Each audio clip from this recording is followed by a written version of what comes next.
I wanted to start by asking about Nicholas Jackson and just how pleased you've been with him this season. There was a bit of criticism of him last season, but he seems to be developing. Yeah, no, he's doing very well with us since we start.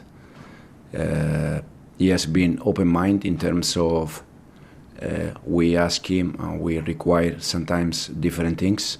And this, as I said, open mind, he wants to learn. And he's doing very well, not only in terms of numbers, goal and assist. He's doing well the way we want to play off the ball. When we press, it's always aggressive, and we are very happy with him. He's obviously still quite raw. He's only 23. But what do you see as his ceiling? How good can he be? He's already good. He's already good enough for us. But like all the players, there are many things that he can do better. For sure, also sometimes this season happened that he had 1v1 chances that he missed. That can happen. So he can improve that area. He can be a bit more brave on the ball when we need him to link with him, to play with him. But overall, there are all areas that he's already improving a lot. Enzo Fernandez was man of the match on Saturday, playing alongside Caicedo. Obviously, you've used Caicedo and Lavia together as well. Do you know what your best midfield two is? I know perfectly that they are all good. So as I said many times, depends a little bit the game plan. We use Romeo or Moi or Enzo. In the Conference League, we use also Cesare Casadei there that is doing well. So depends a little bit on the game plan. And I know this is a problem for all Chelsea coaches in the last few years. But how easy is it to keep them all happy, knowing you're not going to play on Saturday, Enzo will be playing, you're not going to be playing, Moises will be playing? Yep. It's never easy. It's the bad part for all the manager when you have to leave out players. But the good thing is that they can see clearly that they are not the same 11 playing every game. We saw in the last game against Leicester, Benoit Badiashile did fantastic. He was not playing a lot in the Premier League. Enzo did fantastic. Joao Felix did fantastic. And this shows exactly the way we want to work, that we need all of them. I suppose for a coach, the dream is that it makes them more hungry. If they're left out of the team, then they just want to prove you wrong and get into the next game. Exactly. This is also one of the targets that they can compete with each other in the right way. So the other day Romeo was on the bench. Doesn't mean that Romeo will be on the bench the next game. The same was for Malo Gusto, the Pedro Neto that was out. The good thing is that when we give them minutes, they are ready and they get the chance. We're 12 games into the season now. Chelsea are third. Are you in a title race? No, I said many times, and I really like the pressure. I really like to say, yes, we are there, but we are not there. We are not there. I said Arsenal is ahead of us, City is ahead of us, Liverpool is showing that it's ahead of us. So, but the important thing is that we improve game after game, and then we see. Do you not look at the league this season and think, however, that it's anybody's title really? Manchester City have lost 3 Premier League games in a row. Liverpool, like yourselves, are under a new manager, finding their feet.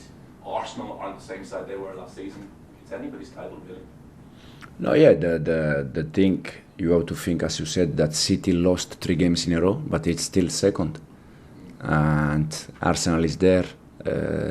Liverpool, as we said, is doing fantastic, and the reason why is not, for me, it's not about the points, about the table that they are ahead of us.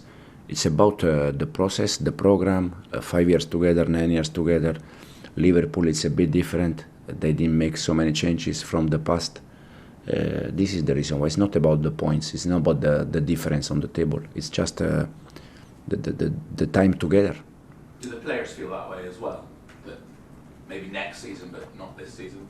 No, the player, they have just to be focused on day by day, how they work, how they improve, and then for sure we are going to win games. Thank you. Thanks, Sam. Enzo, nice to see you. Just in terms of the title race, I know you mentioned that you're not in it, but I guess it's always nice to be asked, and it shows how far this Chelsea team, how much they have improved in such a short space of time? It's nice to see the team, as you said, improving. That is important. It's nice. It's good feeling. But in the same time, you have to be realistic, and you can see the difference between us and the rest in this moment. This doesn't mean that we are not going to compete. We are not going to try to win games. For sure, we are going to do that until the end. But the main focus in this moment has to be the feeling that we are improving game after game. I know you often talk about needing to improve the defence and needing to improve the attack, but realistically, how far can this side go? How much more improvement is there to be made? No. We can improve a lot. The other day against Leicester, we can learn from that game that in football, what is in one way now, after 1 second can change. And the first half, I think, the first half an hour, we score, they disallow a goal, we had 4 chances. And in that moment, you have to be clinical. You have to go first half 0-2, 0-3, and the game is finished. But we conceded something. The game was still 0-1, was still alive. So even in that game, you can improve things, and we're gonna try. I know we talked a little bit about Enzo Fernandez, but if I could just ask you about his performance the other day. A goal and assist, obviously, covered a lot of ground in that match as well. The stats were really in his favour. Has anything changed slightly over the past couple of weeks, maybe even past couple of months, from his perspective? He's playing like he's got a point to prove almost. I don't know, this probably is more a question for him, but Enzo is doing well since we start.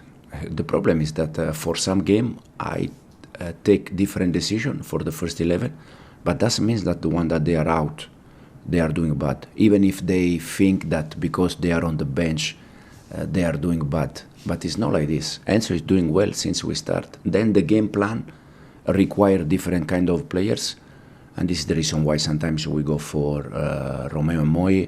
We can go in the future with the Romeo Enzo. We can go in the future with the Romeo Enzo and Moi.